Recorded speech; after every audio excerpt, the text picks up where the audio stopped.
So you're new to making music, and you've decided to try out Ableton Live as your digital audio workstation of choice. Well, great decision, because for me, Ableton Live is the easiest way to create songs and write as quickly as I have ideas. Hello and welcome to the channel where we talk about songwriting tips, music production tutorials, and navigating your music production career. If you don't know me, I'm Drew. I'm a music producer that works on rock and pop music. But now before we begin, if you love Ableton Live tutorials, live beat making, and creative conversations, consider subscribing, hit the notification bell down below. We'd love to have you as a part of this creative community. And if you would please drop a like to help people learn faster and stop putting off making their music. Ableton Live has recently become a big player in the music production industry in the last couple of years. Made super popular by guys like Kenny Beats, Lo-File, Andrew Huang, and a ton of other people you'll see here on YouTube and across the music production industry. People love it for its flexibility, its sample manipulation capability, and general stability as a software. As you will see, Ableton doesn't work like any other digital audio workstation. So we're going to go over the things that you need to know so that you don't waste your time and you can get to making music faster, because that's what it's all about. So get comfy, grab your phone and open up your notes app, or grab a pen and a piece of paper, and let's get right into it. So now we're in the computer. So as we open up Ableton Live for the first time, you'll see it opens up the arrangement view. You have 2 audio tracks and 2 MIDI tracks, and then some predetermined reverb and delay tracks there on the bottom. And on the very bottom of the screen, you have an empty space where you'll be putting in things like your EQs or your piano plugins, all your third-party VSTs, anything that's going to go on your audio or MIDI track. And I'll show you what that looks like right now. I'll drop this EQ8 plugin there on the bottom, and it'll load that right up. And since this is a MIDI track, it's asking for a place where an instrument goes. But as you can see, when I click off of that track, it goes away. So it shows the things that are on the selected track. On the left side, you'll see a favorites area called collections, and I'll show you how to set those up a little later. Below that, we have categories, where things like your audio effects, your instruments, this is where your third-party plugins are going to be. And then below that is a really cool place called places, and that's where we have our quick access to folders. We can set up quick access to folders on our computer or on our external hard drives, and we'll be setting up one of those today as well. As you can see, Ableton has 2 views. It's got an arrangement view and a session view. Generally, the session view is more of like a mixer window, but in Ableton it works really differently, and we're actually not going to touch on that in this video. It'll probably take me an entire another video just to talk about what the capability of the session view is, but it's generally used for live DJ style setups or live triggering. But we're going to live in the arrangement view today. So the first thing we need to look at is our preferences window. This is where we're going to have things set up like our interface, our sample rate, our buffer size, and we're going to go into a bunch of detail for everything involved there in a minute, but I'm just going to do a general overview. So I'm going to go to Live, I'm going to go to the Preferences section, and it's going to pull up our Preferences window. Awesome. So first we're going to start at the Look and Feel tab. This is where you do things like your track color, your theme for your UI. So if we wanted to auto assign track colors, anytime we create a new track, it's going to generate a random color, or you can have it default to a specific track color. As you can see here, you can choose any of the colors right there, and you can also choose the clip color. You can have it match the exact track color, or you can have it be any random color, whatever it wants to be. I prefer to have it match the track color so that I can see exactly what it correlates to. Above that section, you actually have something called the follow behavior. We have the scroll follow behavior, so that whenever it's going to the end of what you see on your screen, the timeline on your screen, it's going to follow it. Or the page view, whenever you see it go to the end of your screen, it's going to go to the end of another section. So it's going to just jump to the next area. I prefer the scroll function. It's a little less jarring if you're trying to like track or watch how things are going. And then below the tracks and clip colors area, we have the UI theme. I just have mine on a mid light, which I'm pretty sure is the default, but you can go in and change things like this, have it be brighter, you can have it be darker, You could have it be very dark, or you could have the original Live 9 look, which is a little more dated version of the mid-light default look. You can also change things like brightness. You can change things like color intensity, make things a little bit more aggressive. On some, you can change the color hue if they have, if it's slightly darker, and you can like bring up or down the hue a little bit. Just gives you a little bit of customization that you can do with the way that everything looks on the UI. So the next tab we're going to look at is the audio tab, and I would argue that this is probably the most important tab that we need to look at. This is where we're going to do things like connect our audio interface. This is where we're going to do things like set our sample rates, our recording sample rates, our buffer size for latency, and also if we're setting up our speakers and everything, we can have a test tone run. That's what all of these areas do. We're going to come back and do a little bit more of a deep dive on each of these in a second after we get finished running through each tab. The next tab is the MIDI tab, where we're going to see all of our MIDI clock information, or if you have a MIDI controller, it's going to show you a bunch of control options for your MIDI controller. Below that, you have the file and folder section. It's where you're going to be able to set your default template. And then below that, we have the library, which is where a lot of the packs that you buy from Ableton, or if you get Suite like what I have, you can tell Ableton where you want to put those packs, whether it's on an external drive or in a specific folder on your computer. The next tab is the plugins tab, where we're going to set up a custom folder as well as show it what it needs to read. So you can set it to read audio units type plugins if you want to, and VST2 type plugins, or you can have them not read those. You can set a custom folder or just have it read the entire system and pull everything. I have it reading a VST3 system folder and a VST2 system folder, so I'm just having it pull everything from across all of on my computer, and also any external hard drives that I have, because I have a couple things set across different places. I have a lot of my samples and my sound bank plugins on an external hard drive, and then I have a lot of my EQ and compression and mixing based plugins on my computer. The next thing we have is the Record Warp Launch tab, and we're going to come back and set up a default for this that makes the most sense, and I'm going to come back and explain kind of why I set things up a certain way, and why you might want to set things up as far as the launch mode, as far as the default quantization, as far as the default warp mode, and what each of those warp modes do. And then the last tab is just the licenses and maintenance. As you can see, this is just kind of where you get all of your general license information. So the next window we're going to look at is the browser window.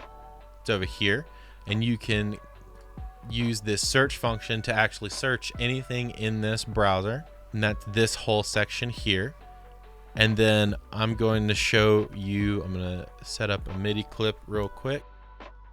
This is the MIDI window, the MIDI editor window, so where you can click, or you can have it be a pen tool and write stuff.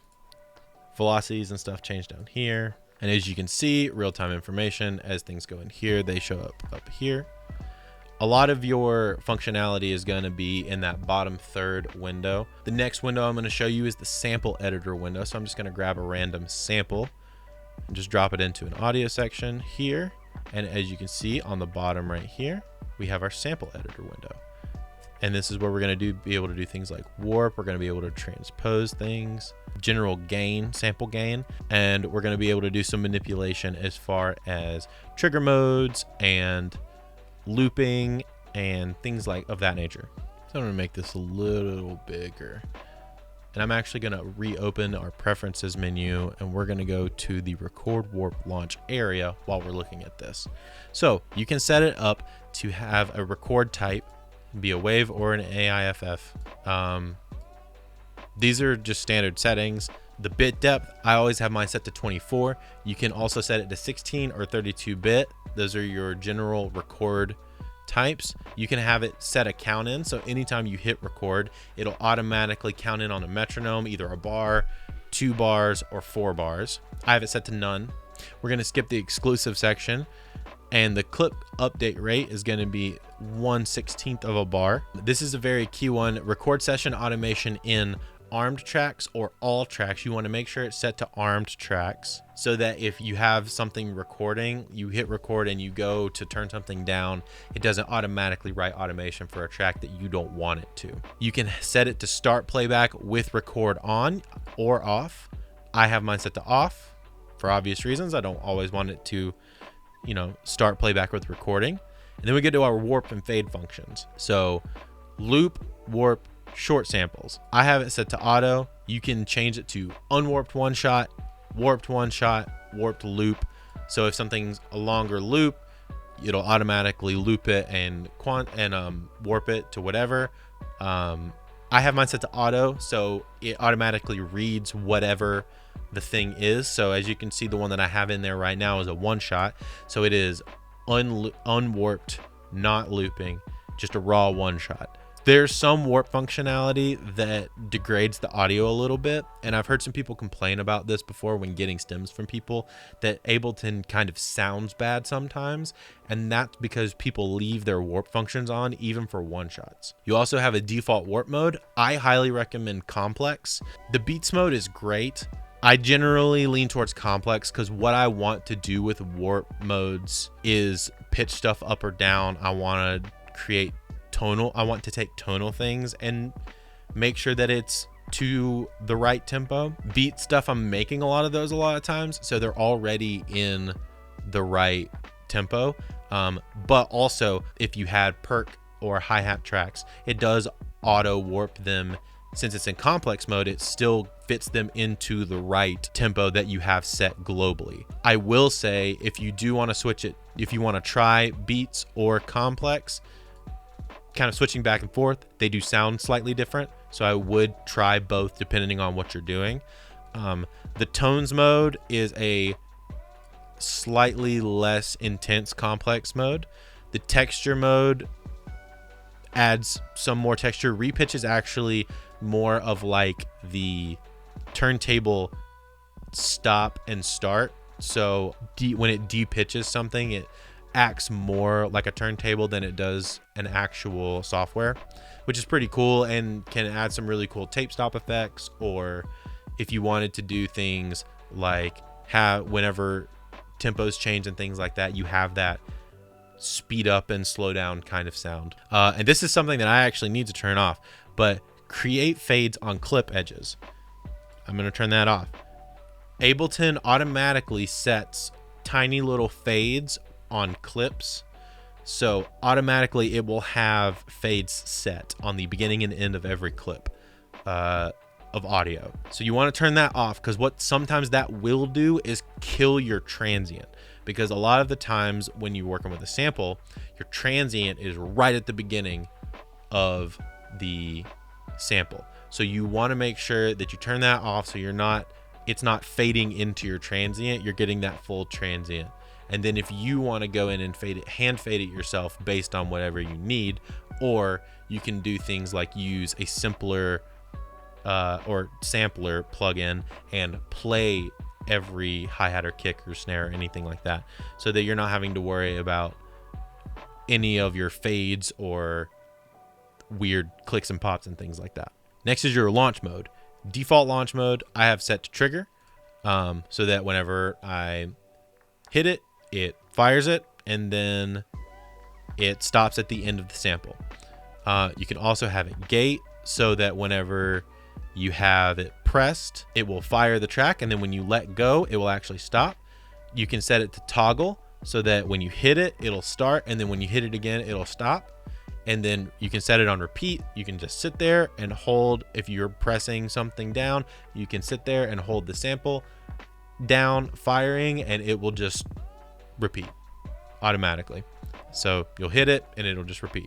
Default launch quantization, global. You want it to be whatever you have the session set in. That's the easy way. You have some other options, but global is the best way to do it, because a lot of your functions are going to be set up here on the global area. And some of these are for the session view that we're going to go over. I have these set up a specific way so that when I'm running tracks live, it'll automatically go to the next scene. So it'll when I launch a scene, it'll automatically go to the next. It's very complicated and it's kind of hard to show you right now, so I'm not going to go too deep into that, but just know that a lot of these select on launch, select next scene on launch, and start recording on scene launch are all generally for the session view, not the arrangement view.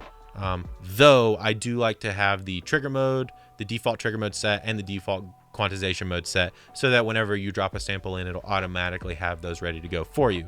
And then you can start playback with tap tempo. I like to do this sometimes. There's a reason to have it off, there's a reason to have it on. It's good to know that you can turn it off and on here, so that if you have your tap tempo over here on the top left corner MIDI mapped, you can do things like, I MIDI map mine to T sometimes, so that if I'm listening to a song, trying to figure out, or I like the feel of a song, I'll sit in Ableton and tap it out.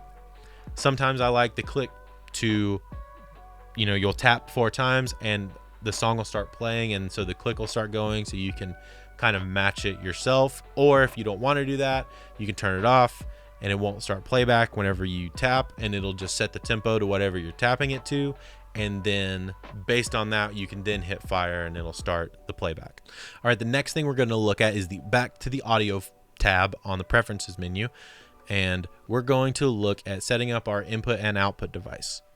All right, so as you can see, I am running an Apollo Twin X, so mine uses the console of the universal audio, so it automatically goes to the universal audio. But as you can see, I have things like my Camlink audio, which is pulling mic from the camera there. I have my dock audio, which for some reason has an in. I think it's got like a mic in or something. Then I have things like my Pro Tools, my loopback, my Zoom if I'm sending audio to Zoom to collaborate or something like that. I can send audio to Zoom.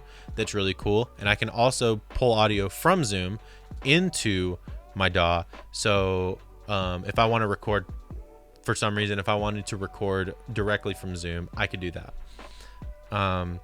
But for the purposes of what we're using it for, I have my universal audio. I find my interface, click that, good to go. Same thing for my output device. It makes sure that things are playing, good to go.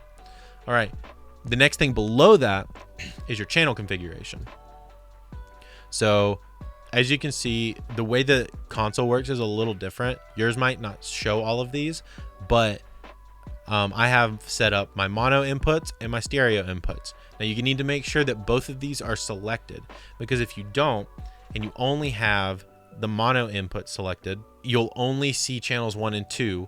If you try to do a stereo input, something like a keyboard, or you try to run 2 mics at the same time and you want to run them on the same track, you'll have to create 2 different tracks and select 1 as 1 and 1 as 2.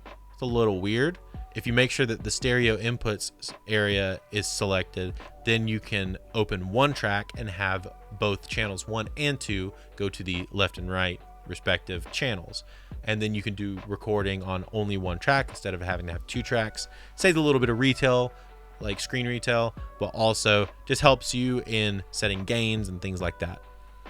And then output configuration looks exactly the same. I like to have all of mine selected. So my 1 and 2 is my left and right speakers, but then also my 3 and 4 I have set up to be, 3 is a headphone jack out.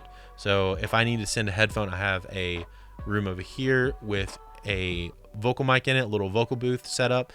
So I can send a separate headphone line to the vocal booth so that the singer, or if they're tracking guitar or whatever, I can send them the click, and I might not want the click nearly as loud as they might while they're tracking, and so I can have the click down more in my monitors but still have it, and we can have different volumes. I can have more of a mix style balance, and they can have more of a vocal tracking style balance, which is dependent on whoever's tracking. And then my 4th channel, my 4th out, is a reamping out. So sometimes I'll do some guitar reamps, or if I get a vocal and I want to send it through, I have an Avalon VT737 SP channel strip, sometimes I'll send guitars or a vocal through that just to give it some extra analog warmth. If it's something that they tracked themselves and they didn't have a really great preamp, I can actually run it back through a slightly nicer preamp, give it a little bit more of a polished sound. Or I can also send a guitar DI out into a Kemper or a Helix or something like that and reamp guitar tones back into my DAW through that out. It's a little bit complicated. Not everybody's going to need that. Most people don't care about that. That's just more of a use case of how you would use the stereo outputs. There's also some use cases for live functionality. If you're sending different channels to different places, you want 2 stereo tracks and then maybe like a live bass guitar. Maybe you don't have a bass guitar player and you want to send a tracked bass down its own channel straight to front of house. You can do that with those stereo outputs. So now we're going to go to the MIDI controller section and look at that. And I don't want to talk too much about this because most MIDI controllers nowadays that have been made in the last like couple years have made it to where they are very plug and play, especially with Ableton. Ableton's really good at reading pre-mapped settings, really good at putting all of the control functionality automatically where it needs to go. I don't have to mess with this a whole lot. The one thing I do have to mess with it sometimes is if I'm running multiple MIDI controllers or if I'm running lights or something out of Ableton. I can do that in this functionality and make sure that everything's going in the right place and I'm not playing one MIDI controller expecting to get one sound and it's playing all the sounds or something like that. Most people aren't going to need that on the basic level. Most are plug and play. This is just to make sure that you have the right controller going into the right place. That's all you need to know for that. The next area we're going to look at is the plugins section. So I'm going to show you what this looks like. It's pretty simple. You can set up a plugin custom folder. And mine says not set because I haven't done it yet. I have a plugins thing here. It's automatically pulling from a custom folder. These are all a bunch of VST files, and this is where it's pulling it from. If I wanted it to do that, like I said, I have some in an external hard drive, and I have some on my computer, so it's not as necessary for me to do that. But if somebody wanted to work only off of their hard drive, they wanted all of their plugins on their hard drive and they didn't want to keep anything on their computer itself, they could do that with this custom folder option. And you can do that with VST2 and VST3s, so you can have a separate VST2 and a separate VST3 custom folder and have it read from there. All you do is you set it up and then you hit rescan and it scans those areas. And then once it's done, it says, okay, cool, and then puts them all where they need to go. So then this bottom area is really, really neat. You can set up multiple plugin windows. If you want to be able to open multiple plugin windows at the same time, you can turn on or off. I have mine on because I like to have a bunch of things open at one time when I'm working on something. Or you can set it to, if you turn it off, whenever you open a different plugin, the first one that you have will go away and it'll open up the new plugin window. I don't really mess with this functionality too much. It's kind of just set. I'm used to working with it pretty default, so I don't really mess with it too much. Maybe I'm missing out on something. If you know something that I don't, please drop it in the comments. But as far as I know in my workflow, this is pretty easy and straightforward. All right, so we're gonna get rid of this preferences window. We're gonna drop this and I'm gonna erase that sample. And we are going to talk about the collections area and the places area. And why are these important? So this is all about speed of use for me. As you can see, I have a favorite samples collection. I have a drums and guitars collection. I have a keys and synths collection. I have a vocals collection and a mixing collection. And I'll show you what all of these are. Obviously, favorite samples is when I find a sample that I think is really cool, I just grab it and drop it in. So if I had a sample and I'm like, oh, that hum sound is really cool for some reason, I'm gonna put it into my samples. I just literally click it, drag it, drop it in there. And if you wanted to rename it, you can just right click, rename, whatever. And now that hum sample is in that folder. And if I wanted to remove it, I can just go here where it says clear all colors, and I clear all colors. And when I open up that again, you can see that it's gone. This is for just samples. The next one I have is drums and guitars. So I have a tuner plugin in here. I have any of my third-party amp sim plugins, things like Archetype Gojira, or for guitars has been really big for me, Guitar Rig 5 and 6. Also, the Dark Glass Ultra plugin for bass is one of my favorites.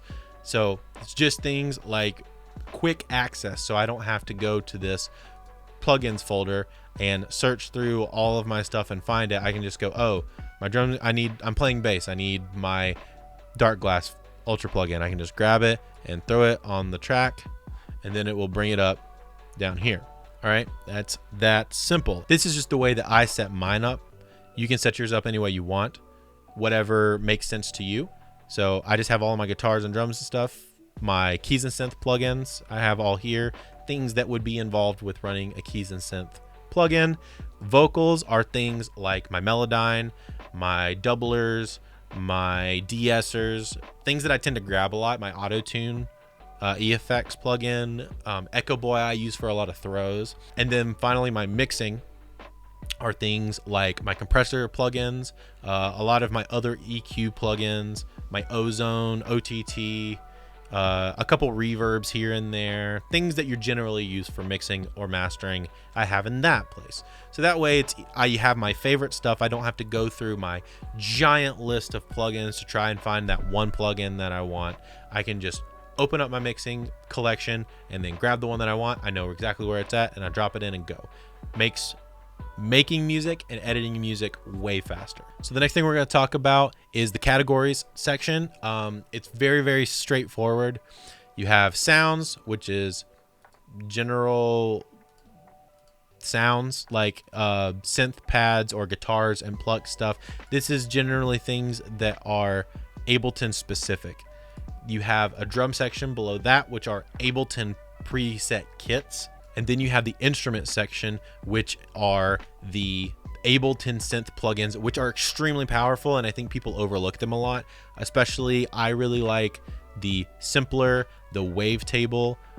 Analog is really, really great. I use the drum rack a lot to build my own drum racks when I'm wanting to make like trap kits and things like that. Then the next tab area, we have audio effects, which are things like EQs, compressors, auto pan effects, auto filter effects, multiband compression, reverbs. Now, to be noted, these are all Ableton proprietary things. These are not your third-party plugins.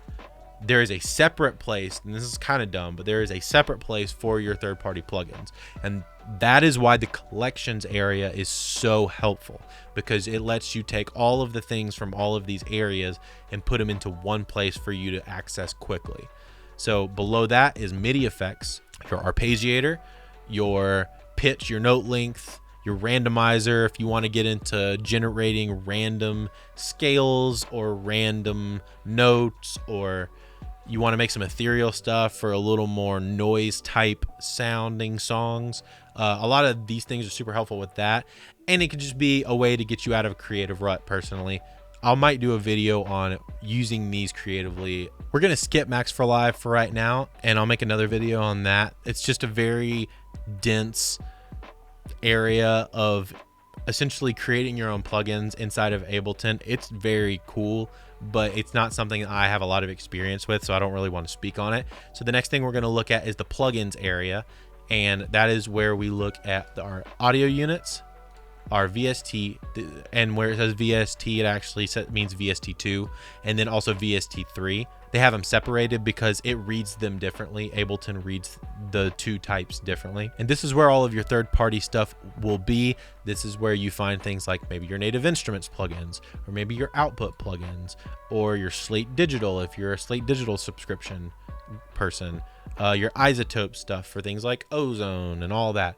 So when you buy a third party and you're scanning your plugins on that preferences tab, they're going to show up here. The next area is the clips.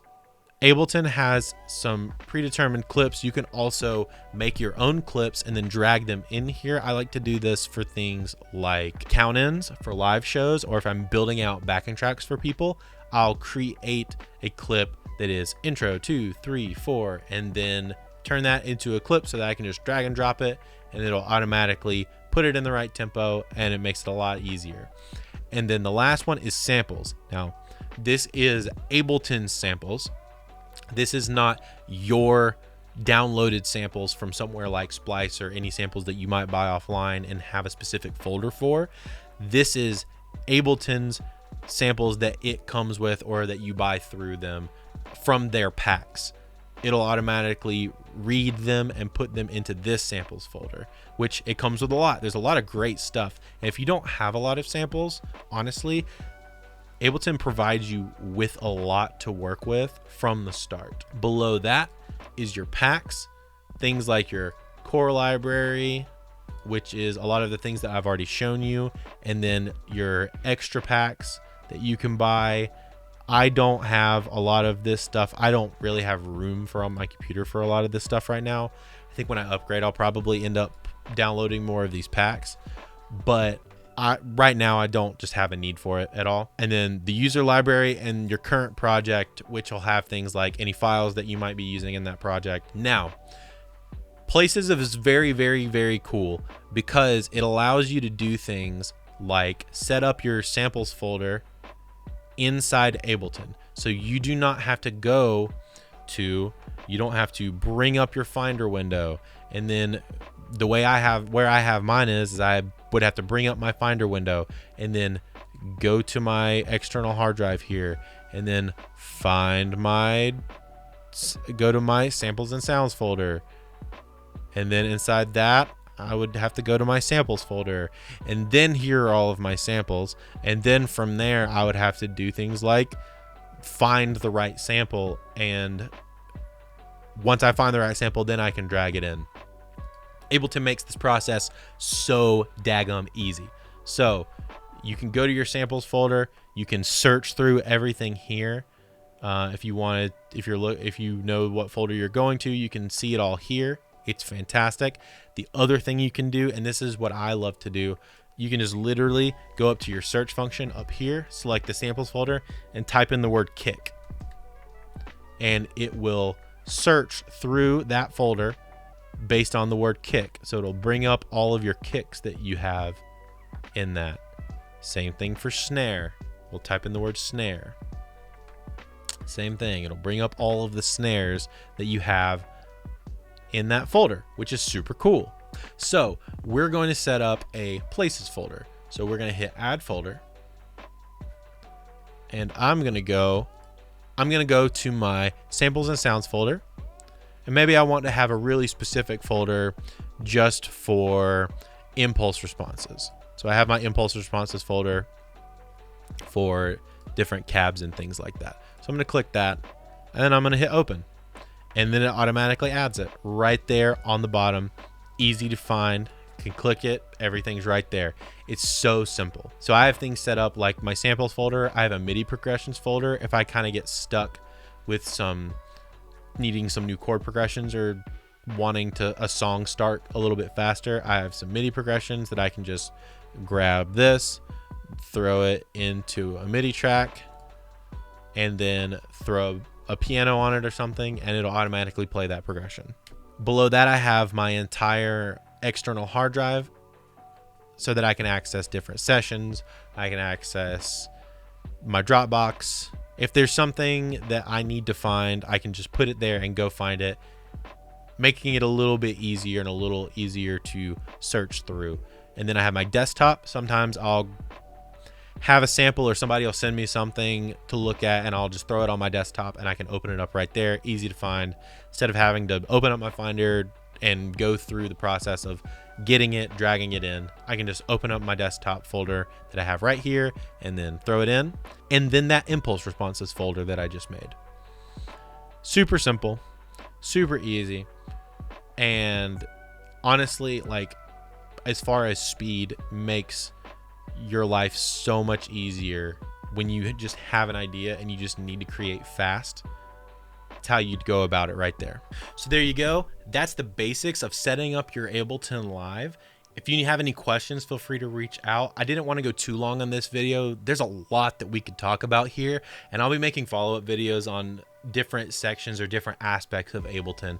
And in the next video, we're actually going to make some music in Ableton, and I'm going to show you how I go about things like sample flipping. I'm going to go through things like sample manipulation, how I use some of the Midi functionality, as well as using third-party plugins and instruments in combination with some of Ableton's native plugins. Speaking of plugins, if you want to have a huge list of 200 free plugins, me and my friend Josh Matatek did a podcast episode on our podcast, The Home Studio Hangout, talking about some of our favorite free plugins. And in that list on that video, which I'm going to link right here, there's over 200 free plugins that you can go get right now for free. And once again, if you have any questions, drop a comment. I'll be there in the comments answering all of the questions. If you got some value out of this, feel free to drop a comment. I'd love to hear from you. Share it with someone if you think they might need some help getting started with Ableton. Consider subscribing and hit that notification bell so you never miss a video. Thanks so much again for watching, and keep on creating. The world needs it. See you next time.